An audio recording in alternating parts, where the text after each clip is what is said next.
Hi. Let me begin by very briefly giving you some background information about BioCyc. We're a web portal with databases for over 20,000 organisms, mostly prokaryotes. Each of our databases combines information about genes, transporters, pathways, and more.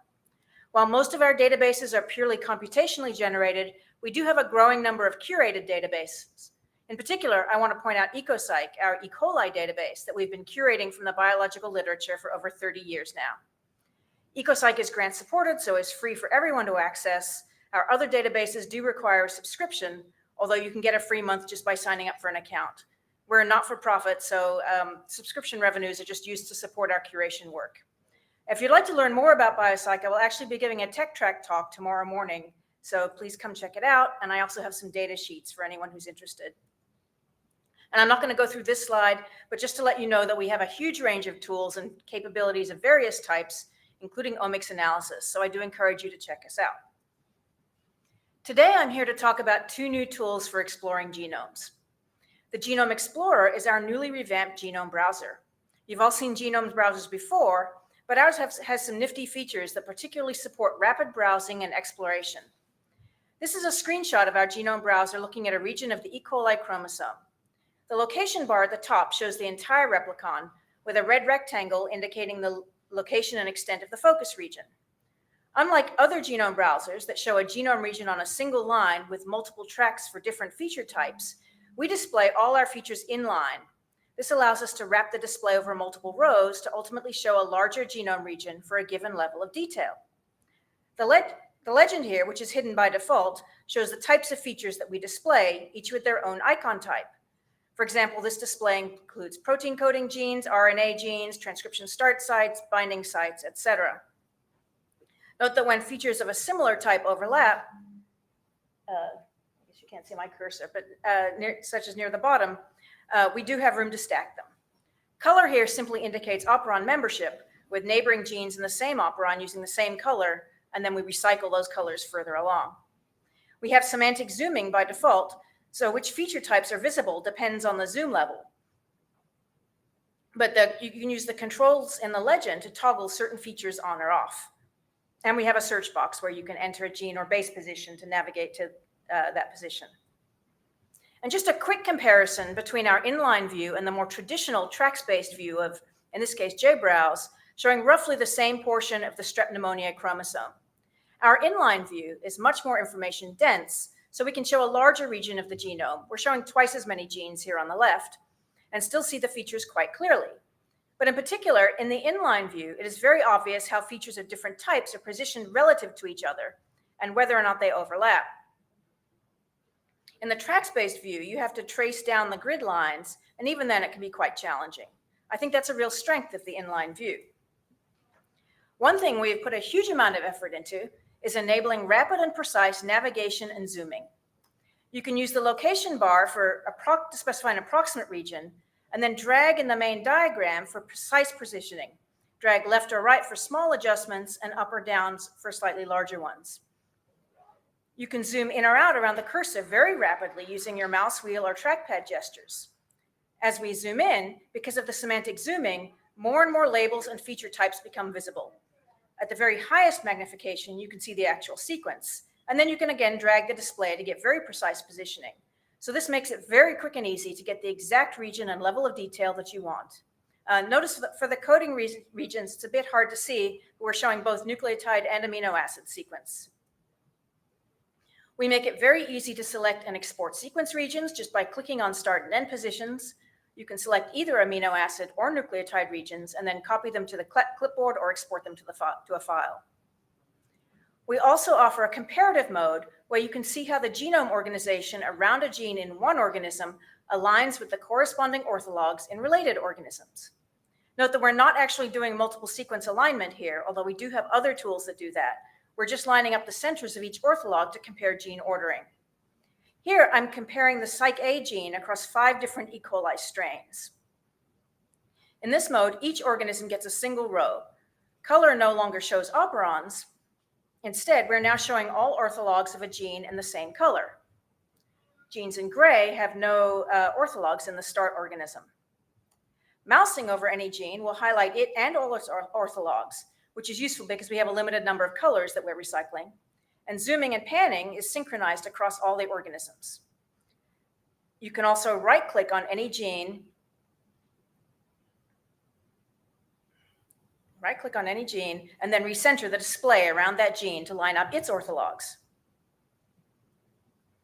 And then we do also have a tracks mode where you can upload a file of genome features in GFF format and display them in the traditional single line style. We still show all our inline features, but in a single line at the top with the user-supplied tracks underneath. Shifting gears now, I want to talk about another new tool for exploring genomes, our comparative genome dashboard. This tool is for summarizing and comparing the predicted functional capabilities of a set of organisms. It is organized as a series of panels, each covering a single broad area of cellular function. So the initial display fits all of them together on one screen, and then you can successively focus in on subsystems of interest. We have 3 types of panels. One's based on pathways, transporters, and based on gene annotations. Go annotations. So we have 3 pathway-based panels for biosynthesis, degradation, and energy metabolism. This is an example of the biosynthesis panel with a comparison across 6 different organisms. It is divided into subsystems for, say, amino acid biosynthesis, nucleotide biosynthesis, fatty acids and lipids, etc.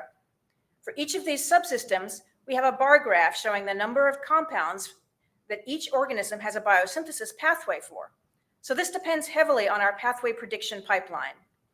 We can click on a graph, say for carbohydrate biosynthesis, to see similar graphs for subsystems of carbohydrates. And then if we click on sugar biosynthesis, we see a base panel.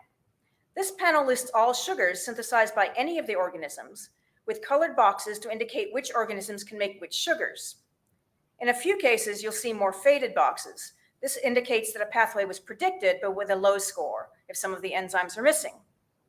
If you mouse over a colored box, the tooltip lists the actual pathway or pathways. And if you click on a box, you can see the actual pathway diagrams. And there are links everywhere to detailed comparison pages or to individual BioCyc data pages. The energy metabolism panel also has this extra section at the top level that indicates the presence or absence of some key energy-related pathways. The transport panel is similar in that it graphs the number of transported compounds of different types. But in the detail panel, we've now put a number in every square that indicates the number of transporters. And if you mouse over a box, you can see the actual list of transporters. The Go-based panels are a little different because here we don't have any compounds to count. There are 5 top-level Go-based panels that are listed here. For each of these systems and their subsystems, we've hand-selected a set of relevant Go terms, mostly biological process with some cellular component terms. So then what we are graphing here is the number of gene products in each organism that are annotated to the set of Go terms that make up each subsystem.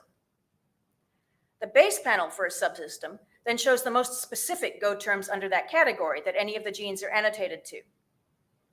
And the tooltip lists the actual proteins and genes. As you can imagine, the usefulness of these panels is highly dependent on the level and quality of Go annotation in the database, which can admittedly be quite variable across organisms. And then one more feature I wanted to mention addresses the issue where for these top-level pathway and transport graphs, the number of compounds alone doesn't really tell you a lot because you don't know if these are the same or different compounds across each organism. So we provide a mode that indicates the number of common and unique compounds for each organism, although it's a bit subtle. In each of these graphs, if there's a black line across the entire subsystem, that is a count of the number of compounds that are common across all the organisms. Above that, some of the organism bars have this white line across them. I don't know if you can see that. Everything above that line is a count of the unique compounds for that organism. Everything in between the 2 lines is common to at least 2 organisms, but not to all of them. So that just gives you a little bit more information to help you decide which subsystems might be worth clicking on to get a more detailed picture. And we have some other features, but I will stop there because I think I'm out of time.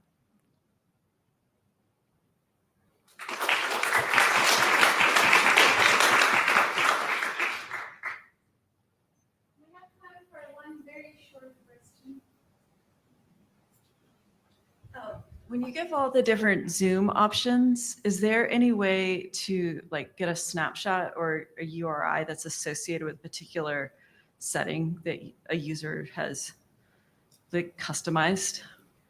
We're talking about the Genome browser? Yeah. I don't think so. Well, actually, you can probably specify a genome range. But just like thinking about like interoperability and like coding, like here's a view. If no, it's okay. I'm not entirely sure, but I think if you specify a genome range, a base pair range, start and end, then it will show you at that zoom level.